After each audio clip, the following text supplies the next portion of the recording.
Subscribe banyak yang berminat terhadap surat utang negara itu biasa aja sebenarnya. Iya, makanya saya bilang kita harus bisa membedakan cerita-cerita yang ada. Daripada banyakan nyalahin orang, Nah. spekulan. Jadi ketika dia masuk kantornya tidak diganggu sama preman lain. Oke. Halo, kita ketemu lagi di edisi Opini Ahli ya. Tapi ini berbeda dengan biasanya. Kalau biasanya saya bicara sendiri, monolog. Saat ini saya ditemani oleh seorang narasumber yang sangat kompeten, yaitu Mas Siswa Rizali. Ini adalah seorang ekonom dan pengamat pasar modal. Ini teman lama saya. Nah, kita masih akan ngobrol-ngobrol tentang kondisi perekonomian kita, kemudian yang dilakukan oleh pemerintah, yang dilakukan oleh BI, kira-kira pengaruhnya seperti apa gitu ya, ke target pertumbuhan dan sebagainya. Dan yang terakhir nanti kita akan tutup dengan kira-kira apa ya yang bisa dilakukan oleh katakanlah pemerintah dan mungkin kita juga semua ya. Kita santai aja Mas Rizal.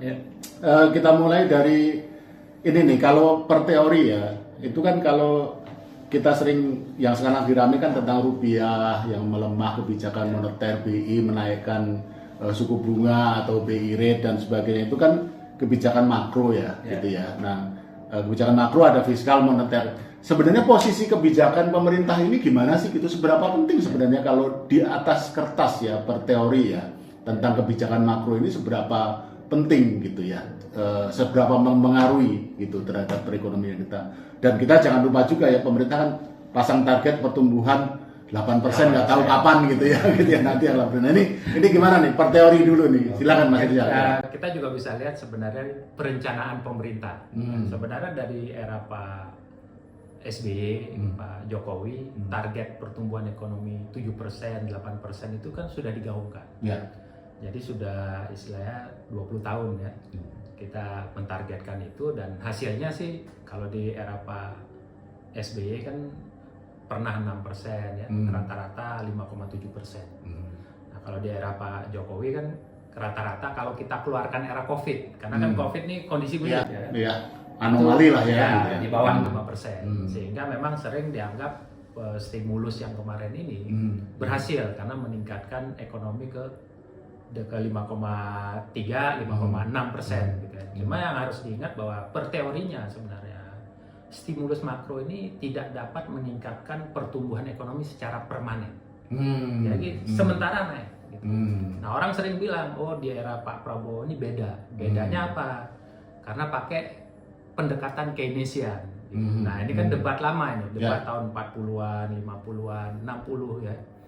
Tapi sebenarnya konsensus yang ada sejak tahun 90-an, kita udah jangan teori yang tahun 40-an, 50-an terus. Jadi sudah ada rational expectation ya. Kemudian udah ada new macroeconomic-nya. Jadi udah bukan lagi yang kalau zaman dulu kita sebut neoclassical synthesis oleh Paul Samuelson itu tahun 60-an gitu ya. Nah sekarang ini kan dengan adanya teori-teori baru, ada bukan hanya neo-Keynesian, new classical macroeconomic segala macam tuh udah ada, real business cycle itu udah ada. Nah ini konsensusnya adalah ya, stimulus makro itu bersifat sementara efeknya ke pertumbuhan ekonomi sementara. Kemudian ekonomi akan tumbuh normal lagi seperti natural rate-nya, potensi ekonomi yang sesungguhnya gitu ya. Nah ini stimulus makro hanya kita lakukan untuk stabilisasi ekonomi. Oke. Jadi kalau ekonomi kita lihat goyang nih kayaknya mau turun ya, Pak Purbaya sempat ngomong ini waktu awal-awal beliau ya kan, perlu stimulus pendekatan beliau dengan menyalurkan sisa anggaran yang dana sal sekitar 200 sekian triliun. Nah ini walaupun itu di sisi fiskal, tapi kan pendekatannya moneter.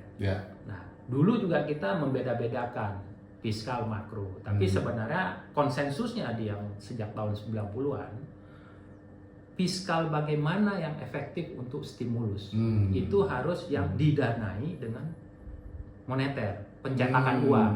Makanya pemerintah menerbitkan surat utang, langsung dibeli oleh otoritas moneter. Tapi kalau ekspansi fiskal dengan mengeluarkan surat utang dijual ke swasta, ini nggak efektif. Oke. Nah, Oke. Nah, jadi tadi kan berarti kebijakan katakanlah makro ya, fiskal moneter katakanlah demikian ya. Itu kan sifatnya stimulus makro itu sifatnya hanya temporer. Lalu kalau per teori atau di atas kertas, yang permanen yang bisa membuat pertumbuhan ekonomi itu tinggi dan permanen apa dong kalau gitu? Nah, untuk meningkatkan pertumbuhan ekonomi memang paling standar apa yang disebut akumulasi input. Inputnya apa sih? Input kan barang modal. Nah, itu yang investasi begitu ya. Kita buat bandara, kita buat jalan, kita buat pelabuhan ya, dan perbaikan kualitas semua infrastruktur ini gitu kan.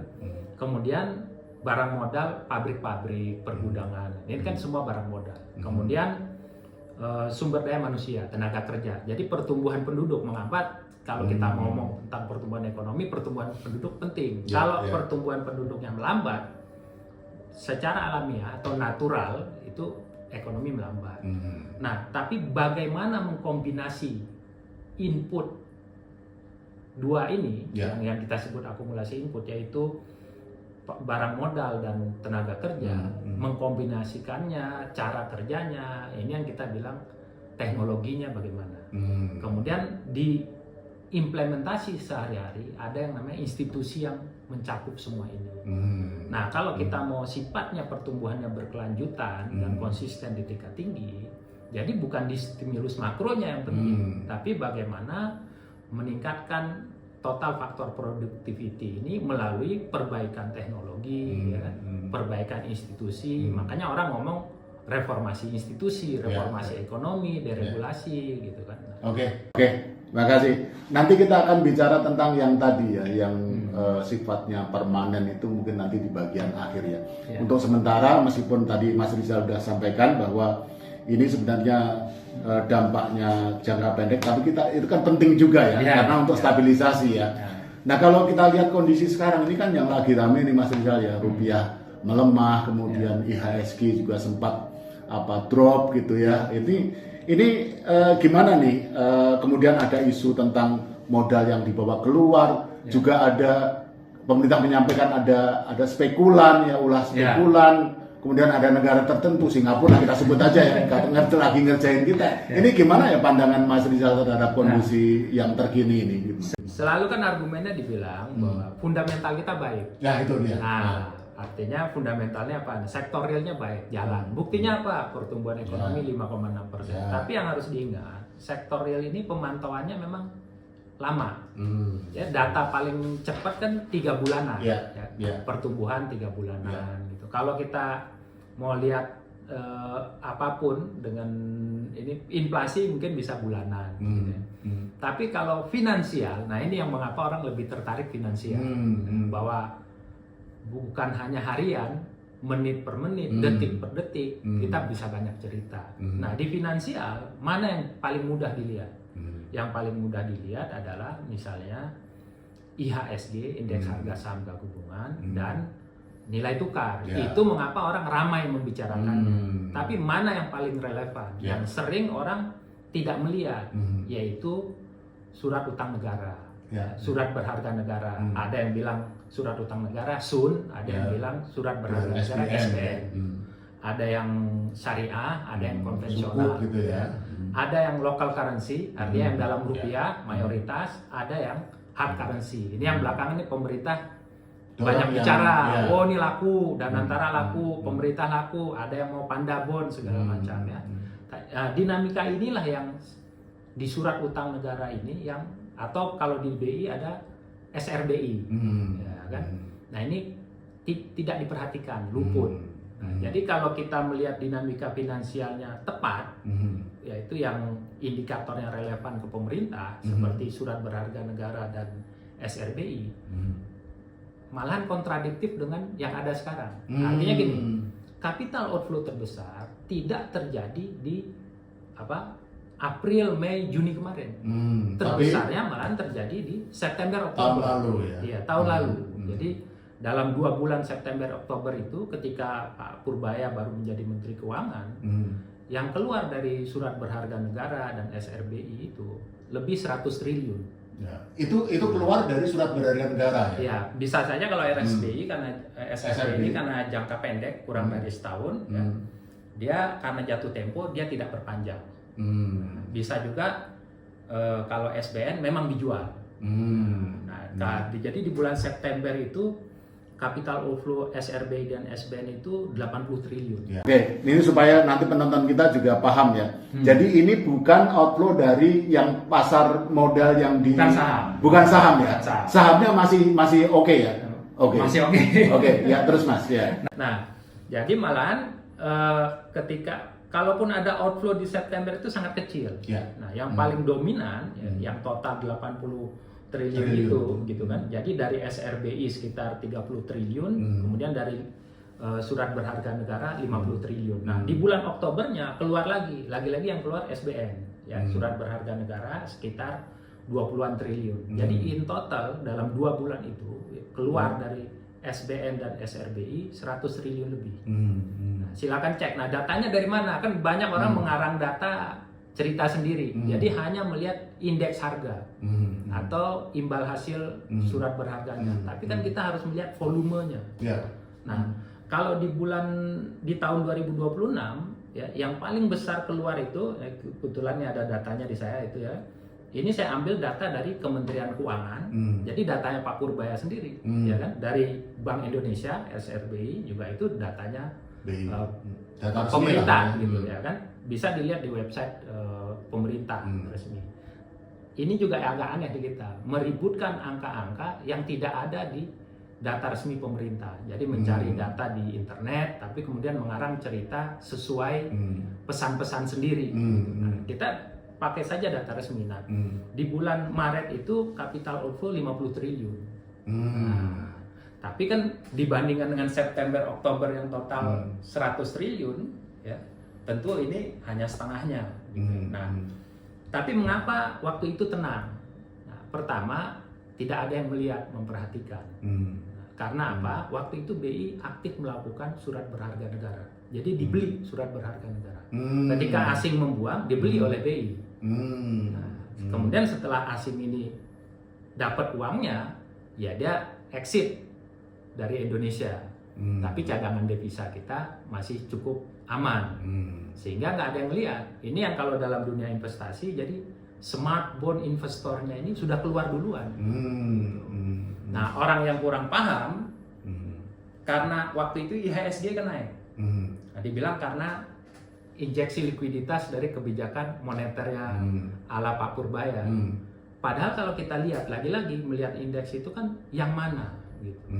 Jadi IHSG ini dominan waktu itu saham-saham yang ya kita patut pertanyakan kenaikan harganya. Nah, banyak orang menyebutnya Purbaya Efek. Saya di tulisan saya waktu di sebuah media saya udah bilang ini bukan Purbaya Efek. Jadi apa yang kita sebut beberapa saham konglomerat besar ya yang dimanipulir naik secara ekstrim, bisa disebut saham gorengan, istilah populernya, dan Pak Purbaya juga mengetahui. Ya.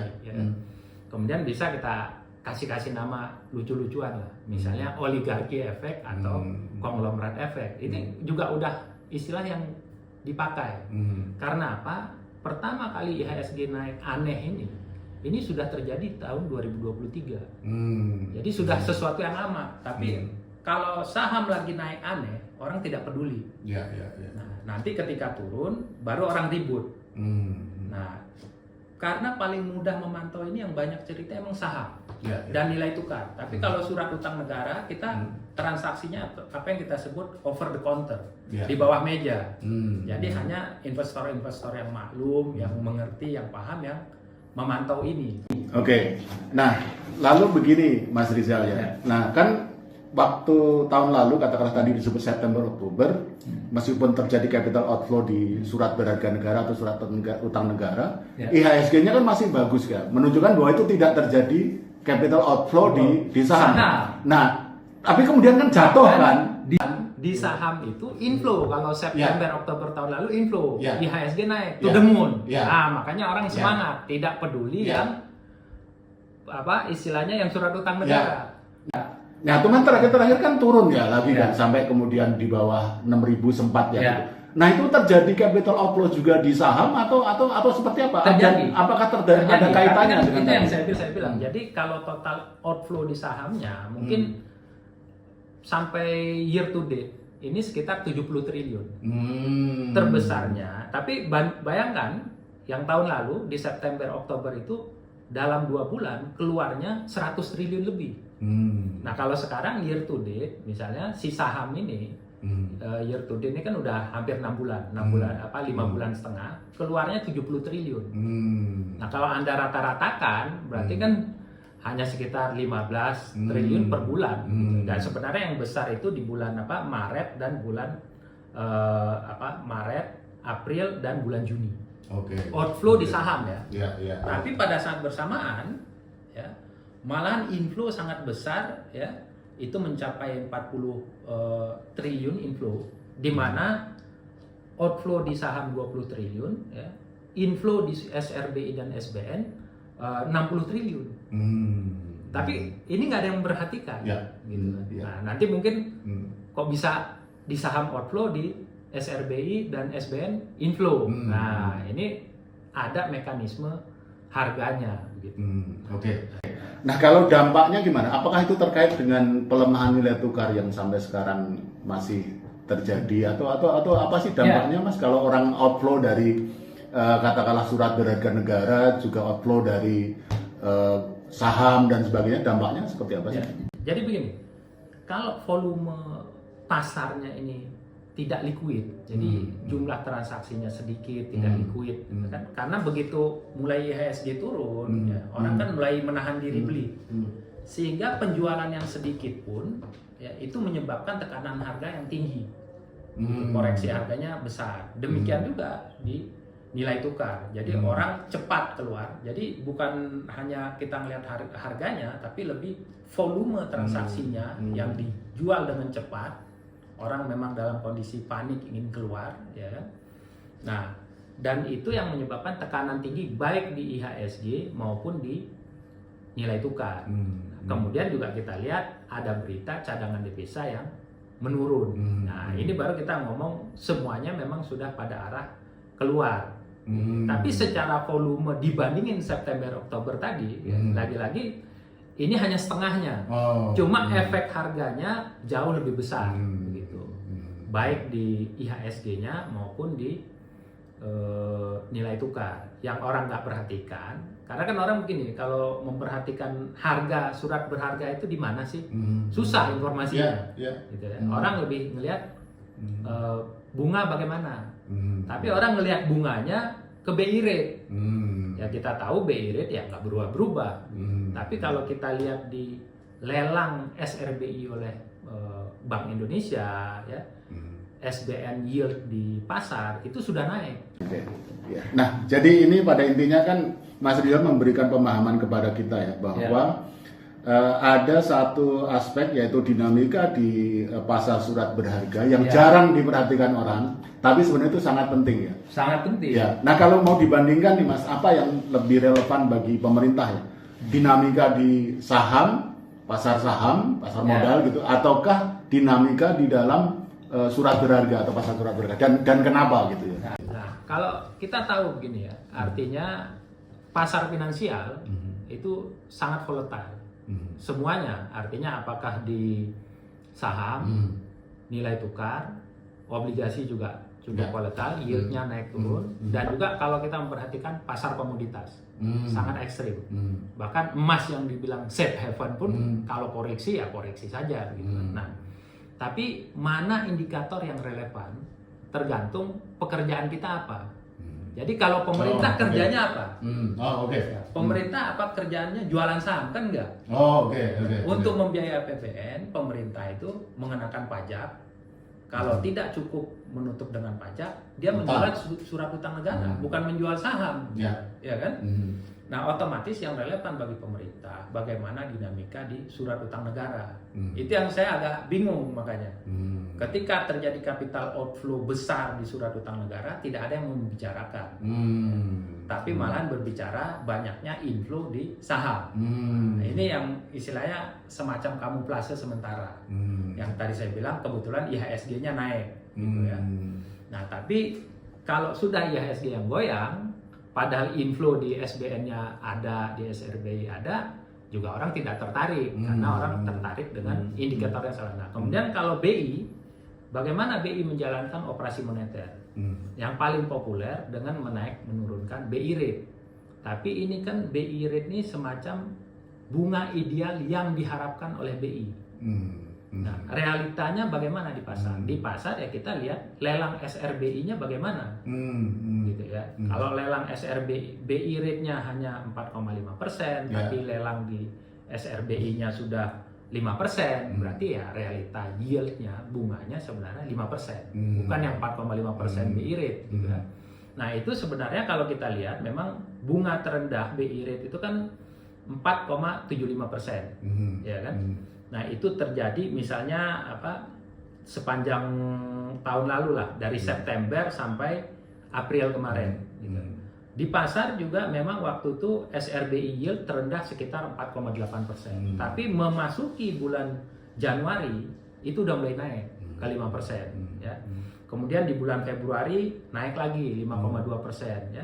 Di bulan Maret, April itu udah 5,5%, dan ketika di bulan Mei akhir sudah 6%. Nah, tapi kita masih ngomong BI rate di 4,5 dan 4,75.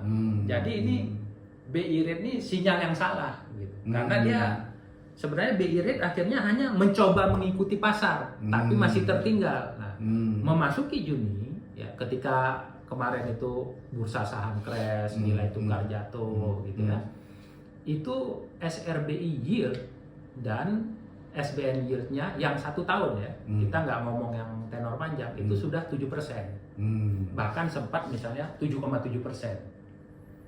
Jadi jauh sekali dengan BI rate yang sekarang 5,5. Jadi di kepala pembuat kebijakan idealnya bunga 5,5, di pasarnya ya 7%. Nah, ini yang menyebabkan inflow di SRBI, ini yang pemerintah bilang SRBI-nya banyak inflow. Saya setuju, gitu ya, karena memang bukan karena pemerintahnya melakukan manuver luar biasa yang baik, bukan. Karena pasar sudah menyediakan yield yang tinggi yang menarik kembali investor jangka pendek. Nah, kalau SBN kan ada yang 5 tahun, 10 tahun, 20 tahun, maka kita anggap ini investor SBN, investor jangka panjang. Tapi kalau misalnya SBN jangka pendek 1 tahun, 7% nih kita anggap investor jangka pendek.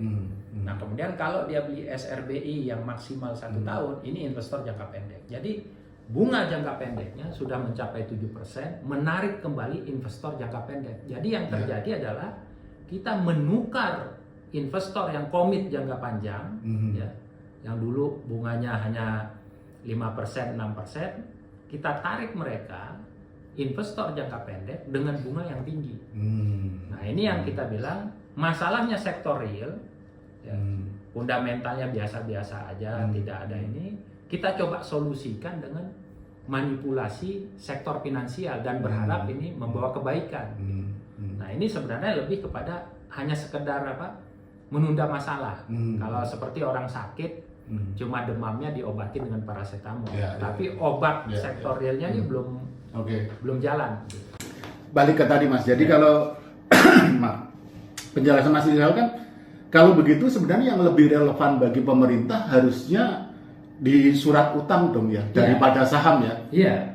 Kalau gitu kita bisa bilang Pak Purbaya salah fokus, bukan ya? Karena waktu itu kita ingat betul, ya, Pak Purbaya kan kelihatannya banyak bicara dengan publik itu ke masalah saham, ya.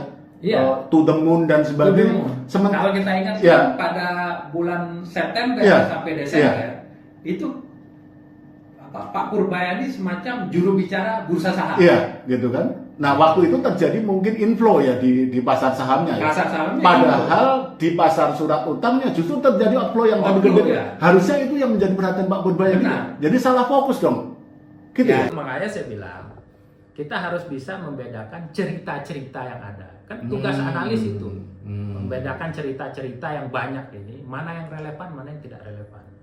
Kalau Anda Menteri Keuangan, maka fokus Anda adalah di surat utang negara, harusnya, bukan IHSG. Ya kan? Nah, mengapa ini penting? Karena dinamika di surat utang negara ini bisa menimbulkan spekulatif attack di nilai tukar juga. Dan ini hal yang memang bahasan anak sarjana lah. Ya. Sarjana ilmu ekonomi studi pembangunan bahasanya ini gitu. Jadi nggak perlu harus S2 S3 gitu ya. Kalau S2 S3 mungkin membahasnya detail teknisnya gitu ya. Tapi kalau secara umum kita tahu gitu. Ketika orang membuang surat utang negara kita ya, itu dia akan konversi ke cadangan devisa kita, dia konversi ke dolar, kan dia mau keluar gitu. Nah, kalau solusinya adalah menaikkan menaikkan yield surat utang jangka pendek, Anda menyelesaikan masalah investor jangka panjang surat utang negara ini dengan surat utang jangka pendek baru. Jadi dulu keluar 100 triliun, sekarang benar sudah masuk. Tapi dari jangka panjang ke jangka pendek itu pertama. Jadi perubahan komposisi, ya kan? Kemudian bunga yang dibayar lebih tinggi. Ya, dulu hanya 5%, 5,5%, 6%, kita sekarang bayar 7%. Jadi beban kita meningkat. Gitu ya. Kemudian kalau kita tidak bisa jual surat utang negara dalam rupiah, ya sekarang lagi tren jual yang dalam valuta asing, hard currency. Dan ini tidak ada yang luar biasa dengan oversubscribe ini, selama Anda bisa menawarkan bunga yang tinggi. Nah, contohnya gini, Argentina itu sudah default 9 kali. Tapi setiap dia mengeluarkan default gagal bayar ya? Gagal bayar. Setiap dia mengeluarkan surat hutang hard currency dalam dolar, ada saja yang beli. Asal Anda yang menawarkan bunga tinggi. Misalnya kalau Argentina dulu 2017 itu mengeluarkan surat utang 100 tahun. Indonesia belum mampu loh. Sebagai negara yang tidak pernah default, kita belum mampu mengeluarkan surat utang negara 100 tahun. Paling panjang kita 50 tahun. Jadi negara bermasalah pun bisa menerbitkan 100 tahun bunga tinggi. Venezuela juga mengeluarkan, cuma bunganya 20%, 30% gitu ya. Tapi hard currency ya. Jadi kita menukar, ada dua yang berubah di sini. Pertama, menukar yang jangka panjang dengan jangka pendek. Menukar yang local currency dalam rupiah, ya, surat utangnya dengan hard currency. Hard currency ini bisa yen, yang paling populer tentunya dolar gitu ya. Kemudian bisa euro. Yang sekarang kita lagi siapkan dengan Cina yuan. Tapi tetap itu kita ada resiko nilai tukar. Oke, jadi yang penting bagi kita semua ya, termasuk para penonton tayangan ini ya. Jadi oversubscribe, banyak yang berminat terhadap surat utang negara itu biasa aja sebenarnya. Jangankan kita ya, negara yang sudah berkali-kali gagal bayar aja, default aja, itu masih bisa gitu jual dan masih ada yang beli. Individu pun selalu minjem pinjol, karena Anda nggak bisa minjem ke bank. Itu semua tahu orang. Ya kan, Anda kan mau bayar bunga tinggi, pinjam ke pinjol. Tapi kalau Anda punya kualitas kredit yang baik, ya, maka Anda ditawari oleh bank besar pun, mau swasta mau pemerintah, Anda nggak mau pinjam. Karena apa? Anda punya kemampuan beli tunai. Ditawarin fasilitas segala macam, nggak apa-apa saya beli tunai. Jadi dengan kata lain, jangan nanti kredit lewat pinjol dianggap sebagai indikator keberhasilan kan gitu kan. Oke. Baik, nah kita masih ke yang current isu nih, isu yang sekarang lagi rame nih Mas. Kan ada tuduhan serangan spekulan. Kemudian Singapura dianggap mengetek kita gitu ya. Ini sebenarnya apa sih yang terjadi? Kan ada yang bilang ya memang serangan itu ada, tapi ada yang bilang juga bahwa ya karena kita sendiri yang nggak bagus sehingga kemudian bisa diserang. Sebenarnya apa sih yang terjadi sih? Intinya begini, serangan spekulasinya sudah terjadi bulan September kemarin. Oktober sudah terjadi. Tapi dalam outflow di surat utang. Dan pemerintah waktu itu Bank Indonesia masih sanggup beli SBN-nya gitu, sehingga pasar tenang. Nah, kita juga belum memperhatikan cadangan devisanya juga belum turun drastis. Kita masih tenang. Nah, yang terakhir ini kan kalau kita bilang misalnya di data kita, misalnya kita tunjukkan yang punya data dari DJPPR ya, di bulan Maret itu outflow di SBN itu hanya 20-an triliun. Jauh lebih kecil daripada misalnya di bulan September Oktober, tapi efeknya jadi lebih besar tentunya. Nah, ini karena pasarnya semakin tidak likuid. Karena apa? BI-nya juga mungkin sudah menahan diri untuk beli SBN-nya gitu kan. Kalau investor institusional juga sudah menahan diri. Bank-bank pun kita bisa lihat, bank itu menggeser komposisi investasinya. Dia jual SBN-nya, dia beli SRBI. Jadi yang terjadi di kita ini ya hanya permainan finansial yang selama ini dikritik oleh pemerintah sendiri. Jadi bank-bank ya, investor besar hanya memutar-mutar finansial sesama dia untuk dapat bunga yang lebih tinggi. Nah ini yang nggak diselesaikan sebenarnya kan masalah sektorialnya. Nah ini yang kita bisa lihat indikator-indikator lain misalnya yang sifatnya memang relevan dengan sektor real. Katakanlah misalnya kok bisa Vietnam tumbuh 7%, 8%. Kita tidak bisa gitu kan. Oh mungkin orang akan debat lagi. Oh beda ini, beda itu. Tapi ini semuanya kan institusional ya, iklim usaha. Ini yang kita nggak beres-beres. Nah contoh lain persaingan internasional. Dulu ekspor kita itu kalau kita lihat di tahun 80-an, 90-an ya, itu bisa 10 kali lipat nilai ekspor Vietnam. Nah tapi memasuki tahun 2000-an ya ketika Vietnam makin agresif reformasi ekonomi, itu sekarang nilai ekspor Vietnam lebih tinggi dari Indonesia. Nah, hampir 2 kali. Jadi seingat saya katakanlah misalnya kita 200-an, 300, Vietnam tuh udah 400-an miliar dolar. Dan saya pernah lihat gambar tuh Mas Rizal yang menggambarkan komposisi barang yang diekspor. Vietnam itu kan udah mulai ke barang-barang yang industri yang advance manufaktur. Kita masih yang basisnya sumber daya alam itu, yang batu bara, yang kelapa sawit dan sebagainya, minyak sawit ya itu kenapa ya? Ini sekaligus masuk ke bagian akhir dari perbincangan kita ya. Jadi tadi kan disampaikan oleh Mas Rizal ya bahwa kebijakan stabilisasi makro ya itu sebenarnya kan supaya stabil dalam jangka pendek dulu. Nah, untuk mewujudkan pertumbuhan yang sifatnya lebih permanen jangka panjang itu diperlukan hal-hal yang lain di luar itu. Nah, masuk ke sana apa sih? Kita kan ngomongnya tuh kepingin transformasi struktur. Jadi saya ingat ketika Pak Khatib Basri itu masih jadi asdos saya. Beliau baru pulang dari Australia, dosen muda mengajarkan kita tentang transformasi struktural. Jadi ini bahasan lama. Nah kita gagal melakukan transformasi struktural ini. Nah bagaimana pernah kita berhasil melakukan transformasi struktural ini?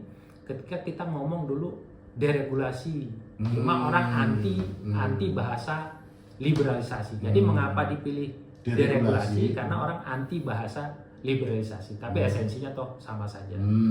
Nah, bukan hanya di Indonesia, ya. Di China pun intinya adalah ada di deregulasi, reformasi ekonomi. Ya. Dari sistem komunis Mao itu kan diganti oleh Deng Xiaoping. Nah, perbaikannya di mana? Salah satu yang menarik reform di China itu bahwa petani yang dulu collective farming diizinkan bebas bertani. Tapi kalau di kita kan petani sudah bebas. Ya. Nah, apalagi Anda bisa perbaiki? Itu pertanyaan. Di Vietnam pun juga sama. Jadi ini bukan masalah jumlah partai politik, bukan masalah orientasi komunis atau non-komunis, sosialis. Selama Anda membiarkan orang bisnis dengan baik dan tenang, nah bisnis baik dengan tenang apa? Syarat pentingnya salah satu adalah stabilitas makro tadi. Ya, itu penting. Penting gitu ya. Tapi tidak cukup. Karena apa? Kepastian hukum kita perlu. Iya kan? Kemudian kita juga infrastruktur yang memadai. Nah, tapi ada infrastruktur yang memadai kalau orang bawa barang kena palak preman terus, Anda nggak bisa juga bisnis. Saya masih dengar misalnya untuk menjadi buruh pun daftar di pabrik-pabrik harus nyogok. Kalau dia nggak mau bayar, ketika pulang ditunggu oleh premannya. Sopir truk pun di lintas Sumatera kita baru viral tuh. Ya, yang nunggu bukan 1-2 orang, sepanjang jalan bisa puluhan orang. Nah, di sini menunjukkan bahwa kepastian hukum dari negara ini nggak ada. Selama ini nggak dibereskan, kalau sekedar menunjukkan negara sudah mengumpulkan uang sitaan sekian, ini kan lebih kasuistik. Ya, kita harus sifatnya yang umum dimanapun orang ingin usaha, tenang gitu. Bukan hanya usaha, artinya mau kemarin tuh ada kejadian misalnya pesta kawinan digerebek oleh preman sampai mati orangnya karena urusan parkir dan sebagainya. Nah, yang kayak gini ini kan berarti aparat penegak hukum di mana? Nah, kalau tidak ada kepastian yang ini, stimulus makro ini nggak bermanfaat. Kita ya seperti ini aja. Mungkin membaik. Sekarang sudah membaik 5,6%. Tapi Anda meminjam dari masa yang akan datang. Ya. Ketika nanti harus bayar utang, cicilan utang, bunga, ya pertumbuhan ekonomi akan turun. Ya. Oh, kalau kita mau cetak uang banyak-banyak, ya kita sudah rasakan sekarang instabilitas currency kita, ya kan? Bunga naik, inflasinya belum naik loh. Jadi ini dinamika pasar lagi. Jadi si bunganya juga mengantisipasi ketidakpastian dari kebijakan pemerintah ini. Nah, apakah ini ada efek Singapura apa enggak? Menurut saya ya tidak relevan. Karena mengapa? Ya tetangga kita Vietnam bisa melakukannya dengan baik, Malaysia bisa melakukan dengan baik, ya kan? Thailand bisa melakukan dengan baik. Karena apa? Institusi dan pemerintah mereka memang lebih baik. Ya. Oke, kalau kita boleh simpulkan, jadi daripada banyakan nyalahin orang, spekulan, Singapura dan sebagainya, mending kita kerjain PR kita deh. Gitu. Ini PR lama nih yang dibilang Mas Rizal ini, kepastian hukum, premanisme, gitu ya, kemudian kebijakan persaingan, gitu ya, kemudian tadi sogok menyogok dan sebagainya. Pertumbuhan paling tinggi kita itu tahun pertengahan 80-an sampai sebelum krisis 98 kan? Itu kan hasil reformasi, deregulasi. Ya, dan itu berani nggak mengulang itu. Ya, kalau kita lihat sekarang trennya malah ini ya, kayaknya dibalik ya deregulasi. Jadi kayaknya pemerintah maunya gimana tuh? Nah, kalau balik ini, banyak orang bilang ini Keynesian. Ya, peran pemerintah besar. Karena Anda tidak baca bukunya kan. General Theory of Employment dan Interest itu ya kan.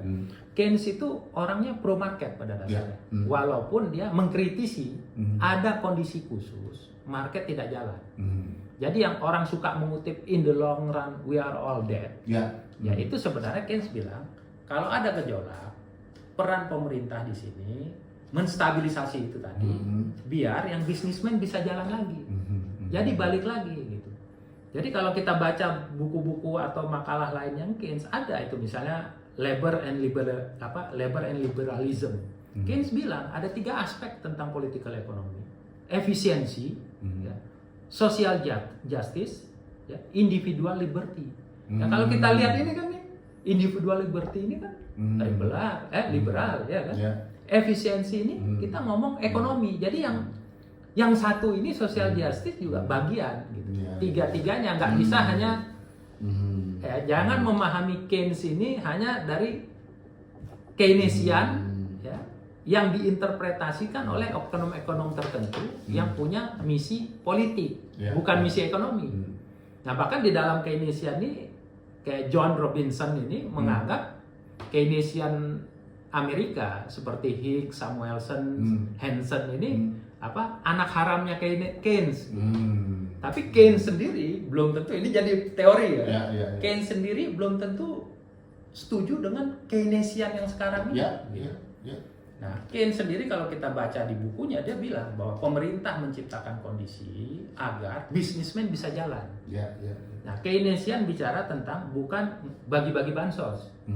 Ini semua ekonom, apakah Hayek, apakah Mises, ya yang liberal, yang paling liberal ya Rothbard, itu mengakui adanya basic need yang perlu dipenuhi, di situ negara akan melakukan. Tapi kalau kita ngomong Keynes sendiri, ya stabilisasinya melalui apa? Capital investment. Jadi yang public spending untuk capital creation.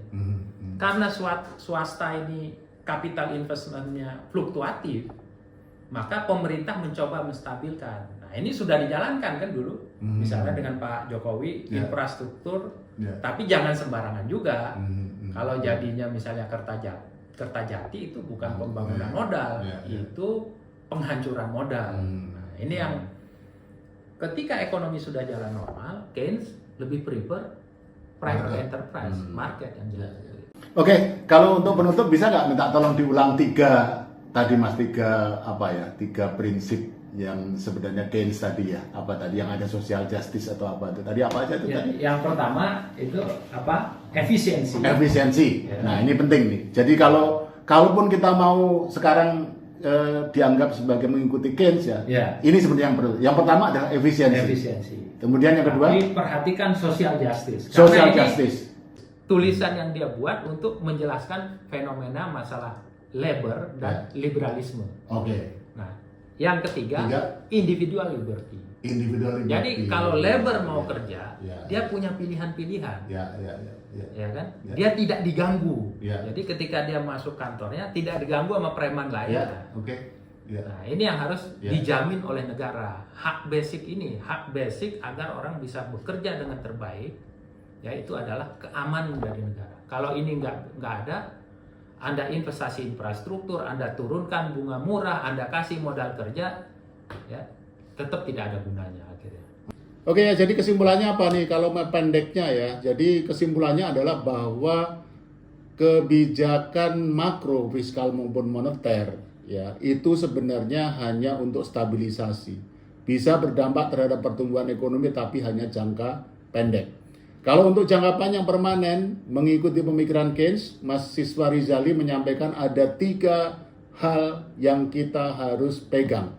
Yang pertama yaitu efisiensi, yang kedua itu social justice, yang ketiga adalah individual liberty. Jadi nggak boleh tuh orang kerja takut sama preman dan sebagainya. Saya kira ini untuk episode kali ini yang kita bisa simpulkan. Sampai berjumpa lagi di episode yang akan datang.